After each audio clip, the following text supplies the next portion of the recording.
How is it going, everyone? It's Johnny Beard here with another Tierlist Thursdays, and today we're talking about Final Fantasy X characters. Now, we've been playing Final Fantasy X on streams on Tuesdays and Wednesdays for the last few weeks, and we're having a great time, and I think you should be checking that out. Obviously, we play on YouTube and on Twitch live weekly, so definitely check that out. But Final Fantasy X is a brilliant Final Fantasy game, in my opinion. Game I'm very, very familiar with, loving playing it casually on stream at the moment, beating it I don't know how many times. I'm a huge Final Fantasy fan in general, as if you know me you would know that, and 10 is on the top, towards the top of that list. It's not on the top of that list of favourite Final Fantasy games, but it's definitely like an A tier. If we're going to rank Final Fantasy games, A tier for me, Final Fantasy X is. It's a fantastic game, up there with the best. But we're not talking about games, we're talking about characters, and Final Fantasy X characters. I'm not going through every character on this tier list because there's loads. If you want this tier list, it is on tiermaker.com. It is Final Fantasy X and 10-2 character tier list. Look at all these characters, there's loads. So we're not going to cover all of them today. We're going to cover a handful of them. We're going to cover the major characters from Final Fantasy X. We're not doing Final Fantasy X-2. We might do that another time though. That might be quite fun to do at some point, right? But no, today is not that day. Today is a day when we're going to be doing Final Fantasy X only characters, and only the major characters as well. There is people on this list that we're not going to be talking about. People such as Marauder. What's your opinion on Marauder, Johnny Beard? It's like, it's not the best content, so we can cut that out. So, but obviously we got to start from the beginning. So the idea is we're going to drop the character into C tier, discuss them, and then we're going to rank them. And so we're going to start with Tidus, obviously, and it is Tidus, by the way, not Tidus. It's been debunked so many times that this character is called Tidus, and it is pure ignorance if you discuss it other than anything other than the fact that it is. So Tidus as a character, what is our opinion on Tidus? Yeah. I think there's far better protagonists than Tidus in the Final Fantasy franchise. Overall, he's okay. He's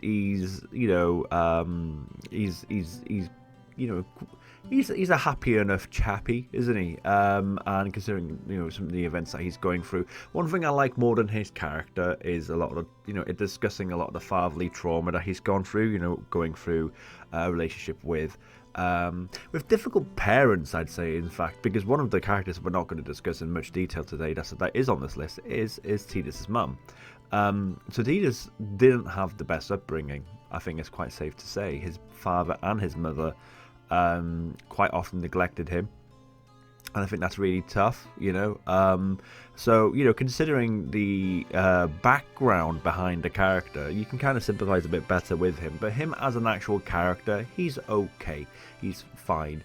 He doesn't. He's in a completely foreign world that he has no idea anything about, and he's just thrown into it as a younger lad. He's a young teenager. He's a teenager, isn't he? I think he's I don't know how old he is, 17, 18, 19 maybe, yeah, he's, considering the circumstances he's been put into, he is still very positive, he's still got some swagger and some confidence about him as a blitzball ace, in terms of his personality, not my favourite. In terms of the way he deals with the trauma that he's kind of building up, and again his relationship with Jack and stuff like that, and again when he finally gets to tell his dad how much he hates him, something that he's been wanting to do his entire life, is it's one of them, isn't it? It's some of the things around the character I like. I'm going to put him into B tier. I don't think he's bad in any way, shape or form. I definitely think that there's better protagonists in the series. I think if we're talking personality, probably would put him in the C tier. If we're talking about some of the stuff that happens to him and why he is the way he is, you can kind of maybe make an argument for A tier. Definitely think there's better protagonists in the series. So, when you compare him against the others, I just think he is lacking, to be honest. And then we got Yuna. Lady Yuna. Now, I have real mixed feelings on Yuna. Overall, she's not, again, one of my favourite characters in the series. Overall, I think there's better females in the series. I think there's better, main lady characters, should we say. Not trying to be rude at all. Of course, there are female protagonists in Final Fantasy games, but generally speaking, there's not as many. So therefore, when you have the male protagonist quite often defaulted in a game, they usually have a lead female. So when we're talking about lead females, I think there's better, than Yuna. And that's just me, and maybe it's just a personality thing, I don't know. There's moments, and I think, again, as I'm older now, I really appreciate certain parts of Yuna's character a lot more. One thing I love, and they do kind of push this quite a lot throughout the narrative of Final Fantasy X. And by the way, when we're talking about these characters and these personalities and stuff like that, we're talking about purely Final Fantasy X. I'm not talking about 10-2, because obviously Yuna's a very different person in 10-2. So moving 10-2 aside, talking specifically about 10, one thing I like about the narrative around Yuna's character is her resilience. She's really resilient, and she is, she's got the expectations of being Braska's daughter, this High Summoner. She knows that she's going to probably die based on her pilgrimage and her actions. She's branded a traitor, and she's a very religious person, and that hits hard to her. So considering the way that the game presents Yuna, I do have a lot of respect, a lot of time for her. I don't know. I don't know. She's a very soft character, despite that resilience, and I don't know. I have real mixed feelings about her. I just never have been a massive Yuna fan. But I know there's a lot of people that love Yuna. They think she's amazing, and I totally respect. Obviously, this is just my opinion. I just don't, personality-wise, really resonate with her. But she's fine. She's good. I'm going to put her in the B tier again. I don't think she's a bad secondary protagonist. I just think that there are better. So yeah, I think that's probably the best way to kind of put her, to be honest with you. And then we got Wakka. Now, again, we talk about mixed feelings. I have real mixed feelings about Wakka. I really do, and I think a lot of people did. As a kid, I loved Wakka. In terms of like characters to play as in the RPG, Wakka is definitely S tier.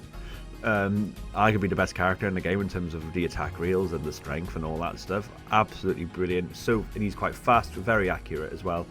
And again, that Blitzball is absolutely dead. It's such a deadly weapon. But I'm trying to concentrate on characters more so about their personality and what they go through.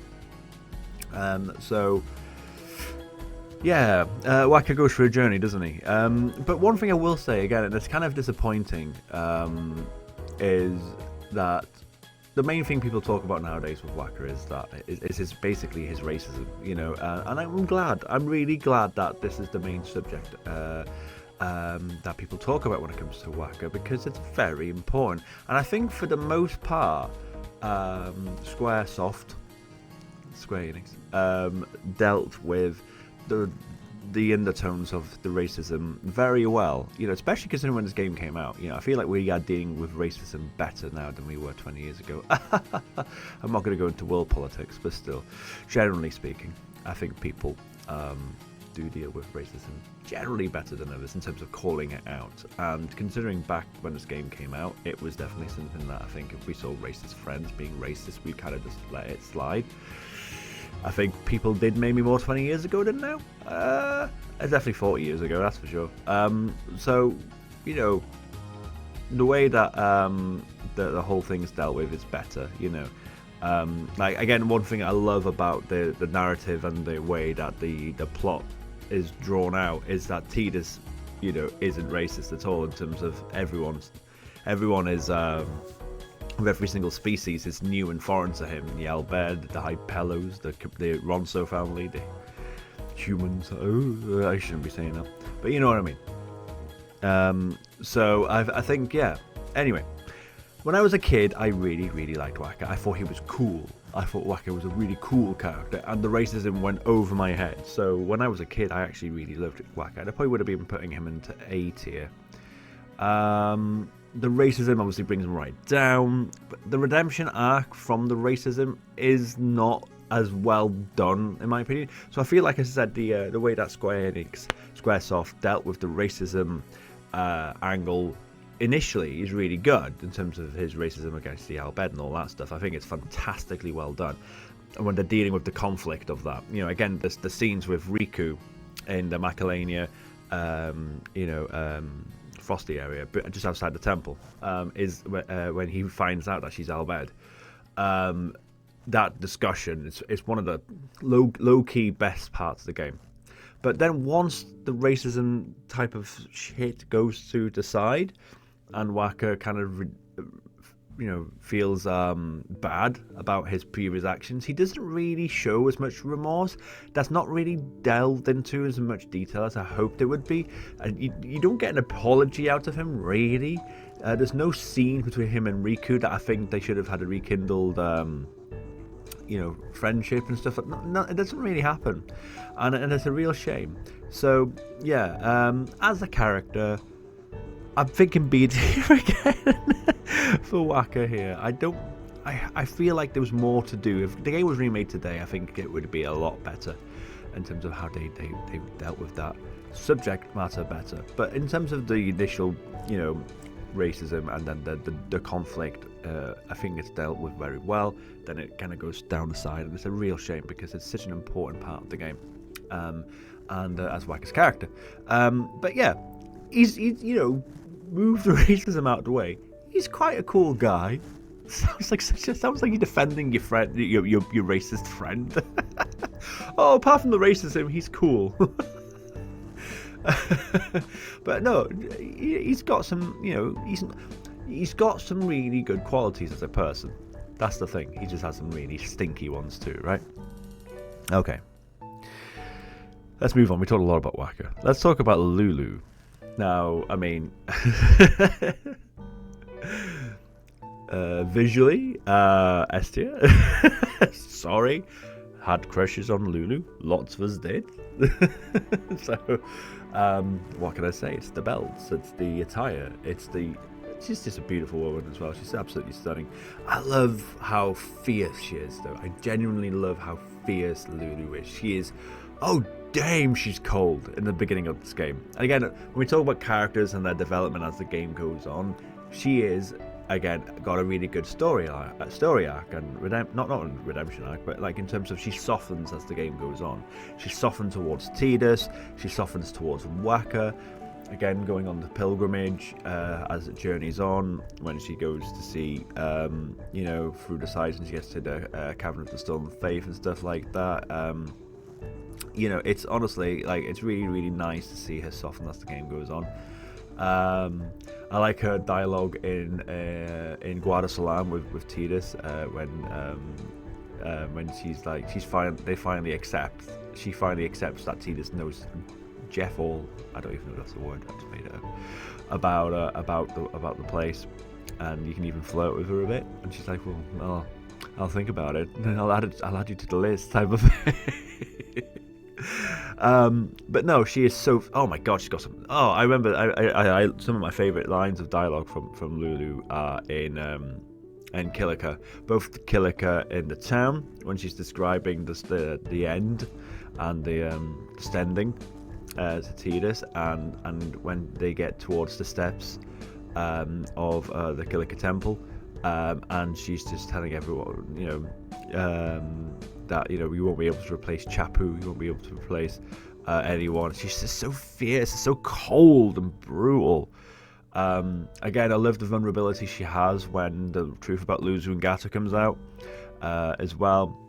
I'm putting her under A tier. I genuinely think she is a fantastic, a strong, beautiful, fierce, multi-layered character. Excellent sidearm character. She's not, as when it comes to the cast, she's not the main protagonist, is she? So she's one of the secondary characters, and in that role she's excellent, absolutely brilliant. So yeah, A tier for me. And then we got Auron. I mean, let's move on. Everyone knows best character in Final Fantasy X is Auron. Everyone, right? Who doesn't like Auron? If you don't like Auron, unlike this video and unsubscribe right now.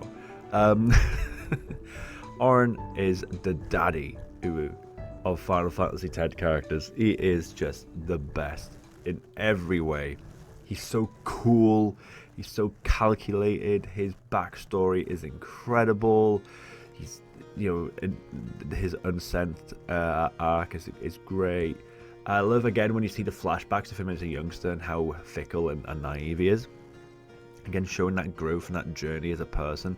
And then, of course, being an unsent for 10 plus years, 10 years, is obviously important as well. And then, when he goes through his second pilgrimage with Yuna, and the experience he brings to the table, his level-headedness, and once in a while, I love when he cracks a joke. It's very rare, but when it happens, it's excellent. I love once Lady Yuna fixes her hair, we'll leave. When you get to the Jose Temple and stuff like that, it's really, really good. I love when you're on the Bavel Bridge and everyone's going back to fight Seymour, and the little type of laugh he has when he's the last one. Like, oh, fine, I'll go. I'll follow you guys, because even though he is the most experienced and mature character in the whole cast, sometimes he isn't right, and they deal with those moments very, very well. He's just brilliant. Again, the speech against Yunalesca is just it's just amazing. He's been at that moment when he's about to take on Yunalesca's, he's been bubbling to be able to say those words for 10 years when Yunalesca struck him down. And it's like, this is it, type of thing. It's just incredible. It's so sad when he finally does go as well at the end of the game. Again, when he reveals, the truth about being an unsent, fantastic dialogue. Just everything in terms of in battle. He's, apart from Waka, the best character. He's so strong, and he's got such cool overdrives, and I love his piercing weapon, and his introduction. I could go on forever. I could go on forever about how amazing Auron is. He's just one of the best characters in this game and in Final Fantasy games in general. He's just an amazing character. I love him. Absolutely love him. Okay, we've got Riku. I really do like Riku. I've always had a real soft spot for Riku. I was a similar age to Riku. Actually, I was a bit younger than Riku when this game came out, so I did actually. It sounds awkward when you say this as an adult, isn't it? But I used to have a crush on Riku. When I was a young teenager. I mean, you can't say that nowadays, can you? I'm obviously now it's awkward, but when I was a youngster and she is young, I thought she was a very, very attractive young lady, right? But I also like her. Love her personality. I always love her optimism, despite despite what she goes through.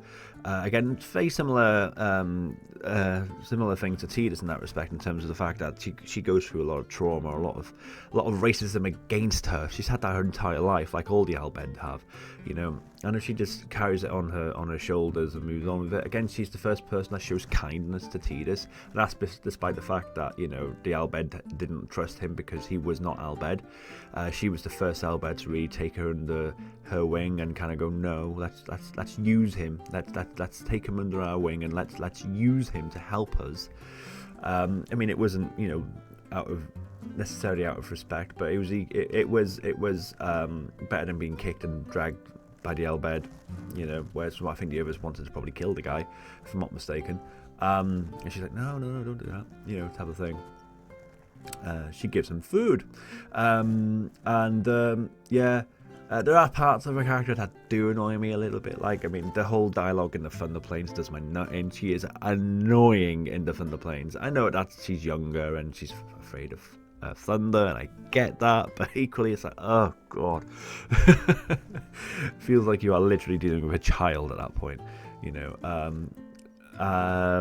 but yeah, I like, again, the the dialogue she has with Tierlist in terms of them working together to try and see how we can avoid Una from completing her pilgrimage, or trying to see if there's anything we can do. What can we do? What can we do? We're still working on it. We'll think about it. We'll find a way. It's good. I'm gonna. I feel like so bad for putting her under B tier again, but I do think that I don't think there's enough substance really to put her into A tier. Despite that, I mean, I suppose you know what? I'll put it into A tier. That's fine. I was just thinking again. I know I'm trying to talk about battle less and prioritizing battle less than I am about characters and personality, but she is very, very helpful with her overdrives as well. When it comes to like some of the overdrive abilities she does have, she can be an absolute. She's one of the most important. Some people argue she is the most important character to have. Her and Waka, arguably, are the best two characters to have in a completionist run. So yeah, okay, let's put her into A tier. That's fine. And then we got Kimahri. I have a lovely sweet spot for Kimahri. I think he's a really, really cool, really, really awesome character. That being said, he does lack personality, and it's a real shame, because there's not a lot really.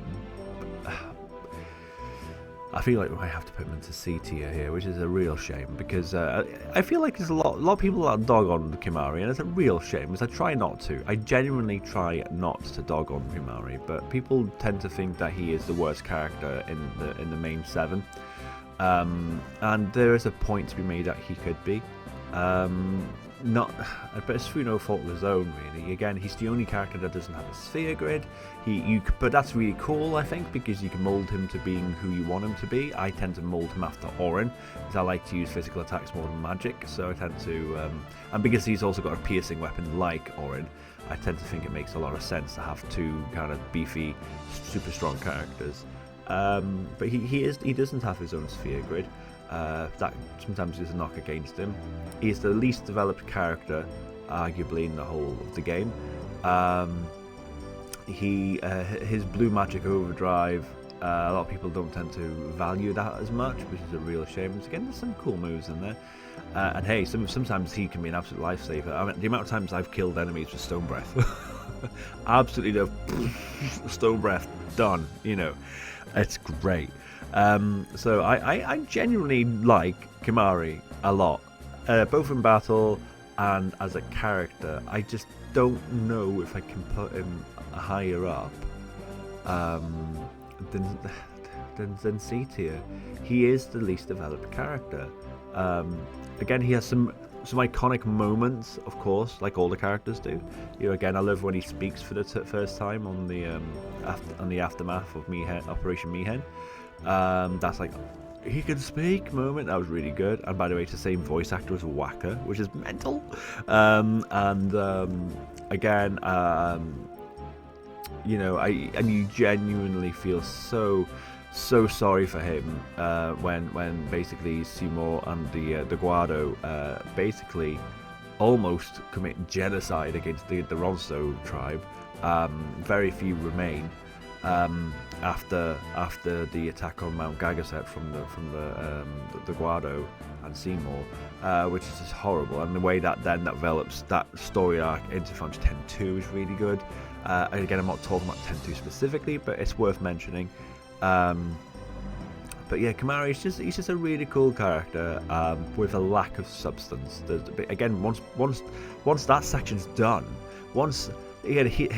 technically his peak moment really is Mount Gagaset, right? So again, he takes on Baran and Yankee, finally gets revenge / redemption against those two bullies that broke his horn, and then his entire family and friends are slaughtered by the Guado.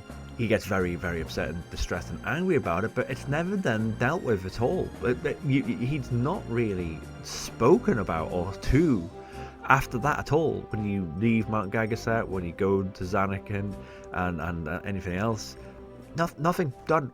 gone. And it's like, that's a real heckin' shame, because he deserved more than that.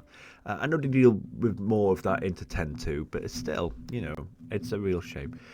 So yeah, it's not. I almost feel like the reasons why Kamari's character is not as good as the others is not because of him. It's because of the lack of development or you know, effort into his character. So I feel like it's not his fault because he is really cool. Okay, let's then talk about Seymour. Now, Seymour for me is an excellent villain, a brilliant villain, one of the best in the series. I genuinely believe that he is honestly tremendous as a villain.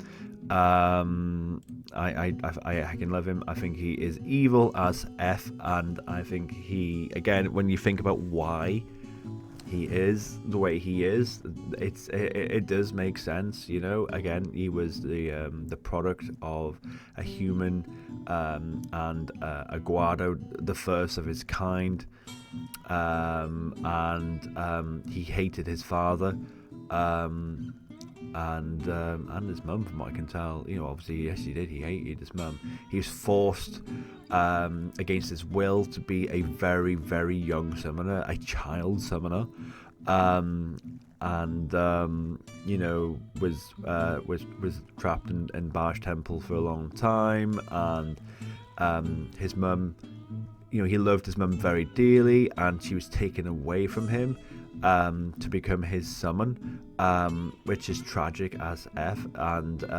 not what he wanted, and he resented her for that, but also she was very, very powerful, Anima, obviously, and hated his dad, who also kind of allowed that to happen. So you can see the seeds and the reasons why he hates everything, basically, from a young age, and then the way he then spends literal, what is it, decades, possibly, I don't know his age, probably 20 years, I'd say, probably, of plotting and meddling and getting into politics and getting into the weaves of religion versus politics, to become a maester, and then he killed his own dad to take his place, and it's so good. It's just the way that, you know, the background behind his characters done is just amazing. And then he himself is a tremendous villain. His absolute just obsession with being the next Sin, but being bigger and better than Sin, knowing that being Sin ain't gonna be the answer to his problems, but by finding ways to absorb souls and to being basically the biggest and baddest unsent ever to kind of eclipse Sin is his narrative and way to try and get around that. And wanting, but he's always wanted to be loved. He's always wanted to. He's got respect. He's got power, but he's always wanted to be loved, and he wanted to get that from Yuna, and she ain't interested. She saw it as purely a way to make the people happy. It's part of her pilgrimage, and then I think that, you know, that's a really interesting kind of narrative that doesn't get explored much more than the marriage itself. Just this brilliant, absolutely brilliant character, evil SF, as I said, and when you break down why, you understand it. I'm going to put him into S tier. I genuinely think he is one of the best villains. I was thinking A or S, but I'm leaning towards S here. So, you know, we'll see how the rest of the list goes down, but I'm thinking S tier. He's just excellent. He's one of the best in the series, in my opinion. He's got some brilliant dialogue lines. Again,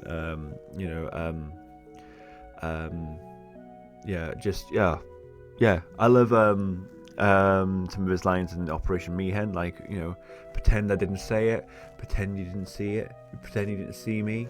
It's like, holy shit, you know, type of thing. Again, you know, I knew you were bad news since the moment I met you. Oh, my sincerest apologies. He's just so sassy. He's just incredible. Fucking love Seymour, man. Okay, the other main antagonist, because who is the main antagonist in Final Fantasy X? A lot of people debate this. Is it Seymour or is it Jecht? It's, you know, it's hard to say. I personally think it's Seymour. You know, I don't always see Jecht as an antagonist villain. I mean, he's more antagonisty than villainy. But he is technically that thing, right? He's definitely technically that you know, he's the penultimate boss in the whole game. He is the personal evil versus the main protagonist, right? So when you think about protagonist and antagonist, you know, the protagonist is Tidus, so therefore the antagonist is pretty much Jecht, not Seymour. But I genuinely think Seymour is the main antagonist. That's just my opinion. You know, if you let me know what you think in the comments. But Jecht, got mixed feelings about Jecht as well, in terms of as a character. You know, I genuinely, and I've said this so many times, I know I'm not the only Final Fantasy X fan to think this, but I genuinely think that Final Fantasy X's prequel idea has so much substance. Like, we get told, we don't see it much, but we get told that Jecht has a really strong redemption arc in Spira, and we don't get to see it. You know, we get shown all this evidence that Jecht was a bastard to Tidus. He was a cocky, alcoholic, very, very world-class talented blitzball player, and then he gets sucked out of Zanakan and into the world of Spira, and then there he gives up alcohol. He misses his family. He starts to regret his actions of treating his son the way he did. And so it's the classic case of you don't appreciate what you've got until you don't have it anymore. And again, it's through Auron and through the spheres, you know, the historic spheres, that you see parts of Jecht's redemption arc, but you don't get the full picture. You don't get to see it like blossomed and stretched out, and it's a real missed opportunity in my opinion. But I'd love to see it explored in a Final Fantasy X prequel for sure. I want a Final Fantasy X prequel more than a Final Fantasy X 3. I don't think Final Fantasy X 3 needs to exist, to be honest with you. I'd love for them to do a prequel of Final Fantasy X and then do a Final Fantasy X remake, maybe X 2, maybe, who knows. But a prequel is just I want to see that. I want to see that Lord Braska pilgrimage, man. Just want to see it. Anyway, so yeah, but you don't get to see that. You get to kind of get told it. So again, that's not his fault. But you know, as a character, as a dad, he's a bastard. He's a horrible piece of work. But again, when you see him, you know, basically sacrificing himself, telling the guardians of Yuna to basically take him out and stop him from being Sin. It's really nice to see, you know, again, him having that final moment with his son, with Tidus at the end is good. The ending is really good. But really, he doesn't have a lot going for it. I'm going to put him in the C tier. I genuinely don't think he's that great a character. I don't think he's evil. I don't think I think he lacks substance.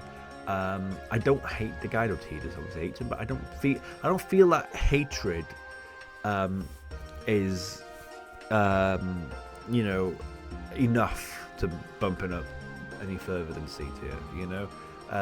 I generally think Seymour's a much better villain and much better antagonist than Jecht is, you know. And I wish the narrative could change better than that is, but yeah. And then we have got Yu Yevon. I mean,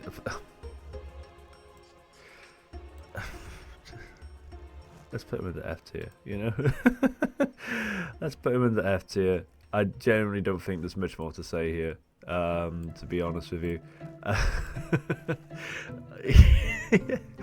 Oh my god. What can I say? You know, is he responsible for all the deaths of thousands, if not millions, of people? Yes. Is he technically the main villain? Yes. Is he absolutely awful at doing that job? Absolutely.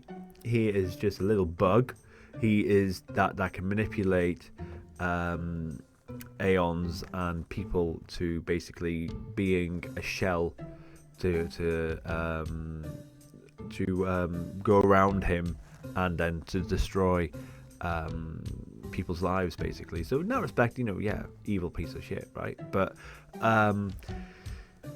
no personality. His reasons for doing it and he's not even he's really easy to take out as well, in terms of it's impossible technically to die in that fight. So with him, it's nothing really more to say. He's just shit at being a character or a villain or having anything substance. And then we got Unalesca. So I genuinely wish that she had more airtime. I genuinely wish, when it comes to characters that we're talking about today, that maximize the amount of time that they spend with the story, she's up there. She is up there. She is a fantastic antagonist. She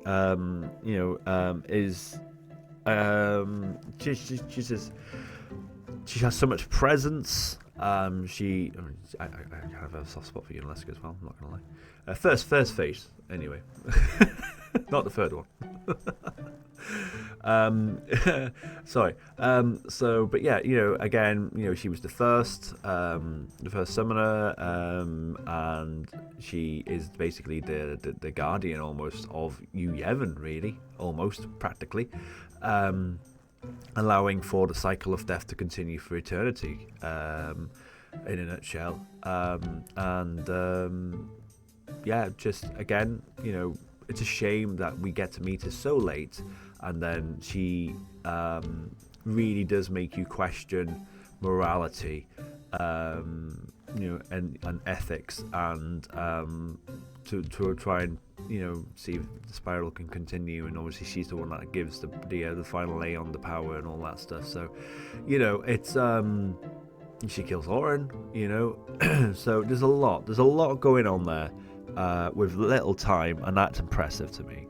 And again, in terms of kind of like Final Fantasy boss transformations, she's up there with the best. Like, she's no character's transformations are better in Final Fantasy 10. The way her character boss fight evolves during this fight is incredible. In fact, I don't think there's been anything better since, in my opinion.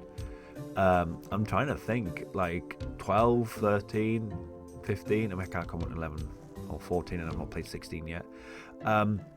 No, I generally don't think there is. I think this is the last great transformation. But that's just my opinion. But yeah, I'm going to put her in A tier. I think she deserves a place there. When you think about maximizing your time on screen, she's up there. She's just a great villain, and I'd love for her to have more. She's got more going on than this guy. That's for sure. And when you think about the amount of time and effort and plot that gets pumped into those characters, yeah. And then we got Cid. Again, have mixed feelings about Cid, but mostly positive nowadays. I never was a big fan of Cid in Final Fantasy X when I was younger, but over time I really appreciate him. I love how aggressive he is. I love how he's got some great zinger lines. I love him doing a fucking karate. Is it judo? Is it a judo flip on Tidus? I think it's judo. I'm not very good at martial arts terms and stuff. I love the flip on Tidus. It's hilarious. Again,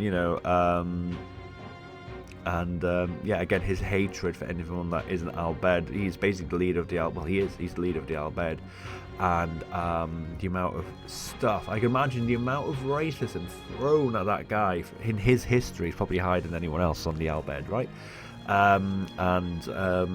Again, just he's got a massive chip on his shoulder. He's massively pissed off, and rightfully so. And yeah, just incredible. Such a great, he's got hence having I got a lot of love for him, but there are some things I don't really like about him. when I was younger, I wasn't a fan of him as much. I don't think really beyond the scenes in Home and leading up to every fight, there's much more going on for him. He kind of just is there to kind of say, "We're counting on you, kid." You know, yeah, here we go, and that's it. You know. So I don't feel like he does maximize his time in the same way that Unaleska does, you know, because he's there for longer, and once his section of the game is kind of done, it's kind of that's it. I'm gonna put him in the B tier. I think B seems fair. I think he's a sound NPC basically. And as Sids go, he's middle of the road, slightly higher than the middle of the road, possibly for me. Okay, so then we have got Mr. Micah. Mr. Micah. I don't think a lot of Mr. Micah. He is that older politician, respected figure. He's kind of like the Pope, isn't he? He's kind of like the Pope of Spira.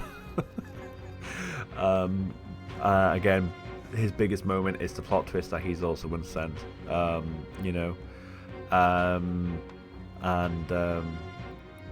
yeah, and then you don't really see him until the end of the game, and then once he's found out that you've killed Unaleska, he's like, I'm done, fuck this shit, I'm out, you know, type of thing, and he's gone, you know. He's a coward is the word I'd use, an absolute coward.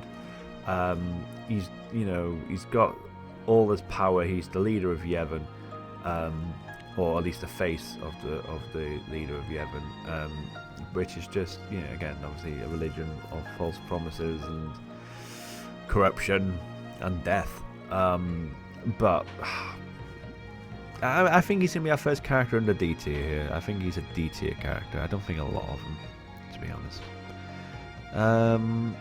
Yeah, and then we've got Owaka, the 23rd. I like Owaka. I found him really annoying when I was a kid, but then if you read into the background of his character, and again, he's just I didn't know this until quite recently, actually, but Owaka and Once, who we're not ranking today, Owaka and Once had a sister who was a summoner, I believe, and I don't know what happened. I can't remember what the actual plot was, so forgive me, but I believe something bad happened to her. Either she got killed, or she got cast out of Yevon, or something happened to her. Anyway, that was bad, and apparently Yuna reminds Owaka of his sister. I think she might have been killed. I don't know. I can't remember. But anyway. That's the reason why he follows Yuna throughout her entire journey, is he's got a lot of love and respect for Yuna because she reminds him of his sister. Yeah, apparently that's hidden into the plot in somewhere. I think it's, if I'm not mistaken, I think it's in Luca, in the end game section. He says it. I might be wrong. Please correct me in the comments if you know more. But again, when you find out why he's kind of almost stalking your character. It makes a lot of sense, and he's got a heart of gold. He's got a lovely heart of gold. He's you know, and again, I love the growth as a merchant. Again, because he's like there's nothing merchant at the beginning of the game, and then he becomes, you know, he has the Owaka Empire. He genuinely has the Owaka Empire in Final Fantasy X-2, and then owes a lot of hecking gil, and then has to run away. It's hilarious, you know. So, you know, he is a literal rags to riches story, yeah, he's got some silly lines, and he's obviously very helpful on the road. You know, he is your traveling merchant character. You know, when there's no shops. So, yeah. Ooh, C or B. Let's go with. I'm gonna keep him in the C tier. I think C tier. He's a C plus. But let's put him in the C tier. Let's then go with. Let's go with Rin. So Rin. Is I like Rin. I didn't used to like Rin. I used to find him annoying when I was a kid, but as an adult, as as someone who sees the racism aspect of the Al Bhed for what it is, I hecking like Rin. Rin reminds me of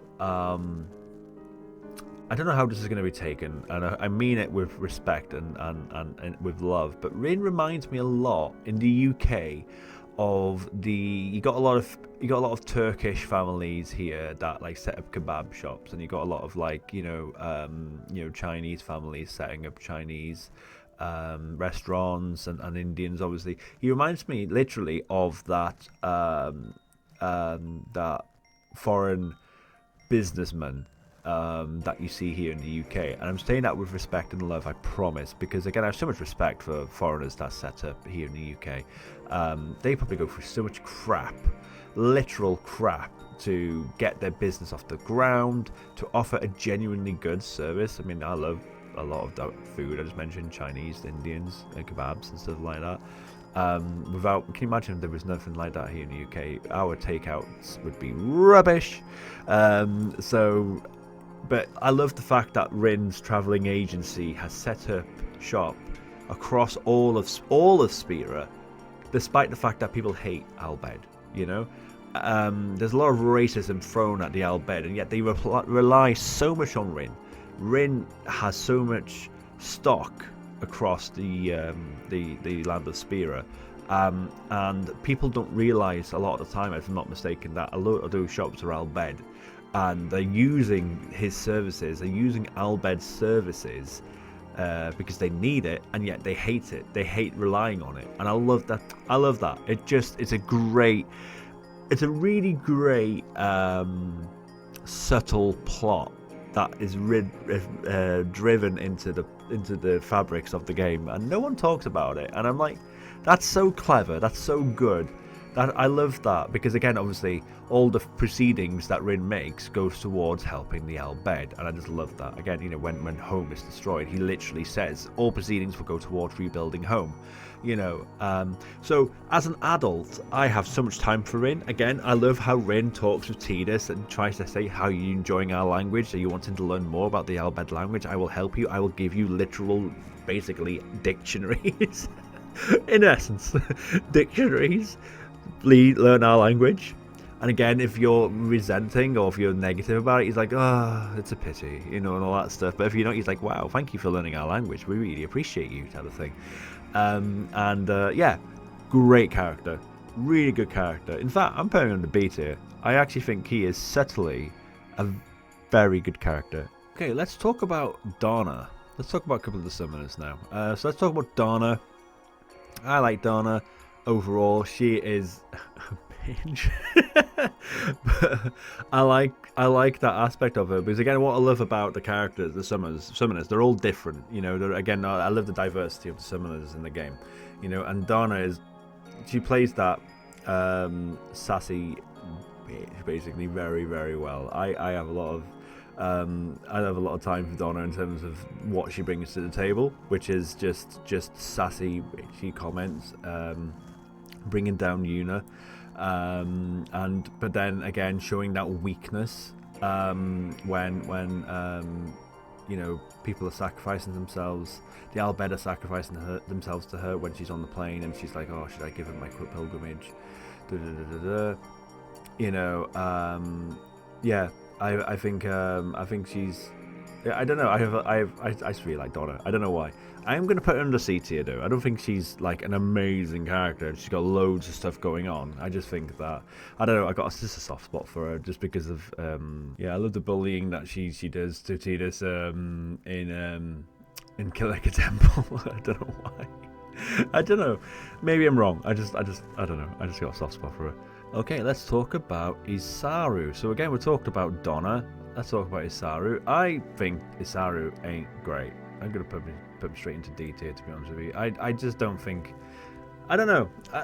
I suppose that, again, part of his plot is to show that he's, like, very different to Donna. Like, I remember when you get to Jose Temple and you see, apparently, when someone's in the temple, it's all the electrics and the rocks and stuff are out, and it's like, oh, someone's standing going, oh, it's probably Donna, and you go in and say, oh, it's someone else, it's Isaru. And then the idea is that he's a much softer character to Donna's aggression. Other than that, there's not much going on for him. He respects Una. He respects Lord Brasker. He's trying to do his pilgrimage in the right way, and then again, and he's a massive he's a massive religious he's massively loyal to the religion of Yevon. So that's kind of, again, when his pilgrimage is over, when he loses, he accidentally lets Una escape basically by not being able to defeat her in battle and stuff like that. But yeah.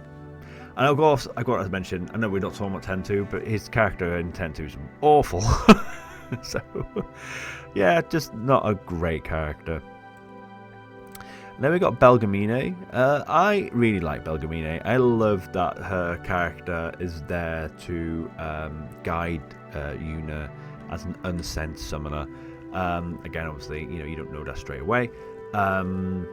I love how she's there literally to guide you and to give you and your Aeons boosts and stuff like that. Although it does annoy me that that's not something that's given to you. You have to earn it. Like, for me, those are such useful abilities, and that if you lose the battles against Belgamine, it's hard to get those things back. I think that's harsh, that you can't do stat boosting as much as or as easy if you lose battle to her, because some of her battles can be quite tough. If I'm not mistaken, her second battle is normally easy, but her first and third battles you have are quite rough. I just beat her on the skin of my teeth when we went against her in the Calmlands on our streams, which you should be watching, by the way. Yeah, I really like her. I think she's got a really good stoic personality as well. Again, I'm going to keep her in the C tier. I don't think she's quite good enough to put in the B tier, to be honest with you. Okay, so let's talk about Luzu. I'm getting to a point now, guys, where I'm probably going to have to start wrapping this up, because I didn't want this video to go on for too long. So we're going to talk about maybe 2 or 3 more characters, and then we're going to wrap up. So let's talk about Luzu. Again, in terms of his importance to the beginning of the game, very high, and then he could die alongside Gata. Let's talk about them both together, because it's kind of hard to talk about one without the other. So Luzu and Gata, obviously their destinies are literally intertwined. One dies, one survives, and who you can literally choose who that person is, and either way it is horrific and sad, and it's just brutal. It's an absolutely brutal moment. I usually let Luzu die and let Gata survive, because it makes the plot, the plot's more sad in my opinion, but I also think that it brings out the emotions worse / better, in terms of I just think it's a better plot line. And also because Gata's younger, I don't like to get him killed. And it's not his fault, So anyway, let's talk about it. So Luzu, the more level-headed, more mature friend, very, very good childhood friend, I believe, to Wakka and Lulu. He's arguably one of their best friends, but went down a different path instead of going down the path of being a guardian. For summoners, he went down the crusader path, and overall was a good crusader. He then recruited Wakka's brother to the crusades, and they got him killed. So there was an important plot that Wakka was not aware of until Luzu confessed before he dies, if you go down that road, which again makes sense for me as well. I know the reason why I get Luzu to get killed instead of Gata. It just makes more sense plot wise. For me, it should be canon. I don't think there should be a choice, but not that's a major plot point either way, but still. Yeah, so I do think that Luzu's got a good character. Yeah. Do I put him in the C or B? I'm going to keep him in the C tier. Gata, on the other hand, again, doesn't really... Where he lacks in personality, he makes up for it in... he's got some gusto. He's got, and then again, the traumatic scenes that happen if he does, survive. It's almost like you feel sorry for him for not dying. You know. Again, he finds Luzu's body cut in half. His best friend, his idol, the person he looked up to the most, the person he wanted to kind of follow in his footsteps as a crusader. It's almost like a brotherly relationship that Luzu and Gata has. So it's like losing his big brother, and seeing him get killed on the battlefield. Again, he wanted to be on the battlefield, and then you choose for him not to be. And if you choose for him not to be, he survives. And if you choose for him to be on the battlefield, he dies. So again, it's just, you know, tempting fate there. But you know, yeah. And then he goes back to Besaid, if I'm not mistaken. Yeah. Again, the voice acting in those scenes after the Mihen mission is just sad. You know, really well. People talk about the voice acting in 10 being okay. Like that, some of those lines are really well spoken, in my opinion. Yeah, I'm gonna keep him to C tier. I don't think he's bad enough to be D tier. I definitely don't want to bump him up to B. Okay, let's talk about Shalinda. Now, never. Don't like Shalinda. I never have. Oh, she's just a bit of a flake. Hi, no, Lady Yuna, yeah. Oh, Yevon, yeah. Oh. She's just there, and I mean, she can be helpful in terms of, you know, providing some relief to your characters at times in the beginning of the plot. She very much drifts out of the plot second half of the game, and yeah, you know, she's there playing an important role in terms of Crusaders versus Yevon, in terms of the Operation Mihen situation, you know. So yeah, and character is a bit annoying in 10-2 as well. So yeah, I'm gonna put him to D tier. I definitely don't think she's F tier, but yeah. Okay, we're gonna quickly talk about one more character, and then we're gonna wrap up here. So let's talk about Trommel. So Trommel, the very loyal supporter of Maester Seymour.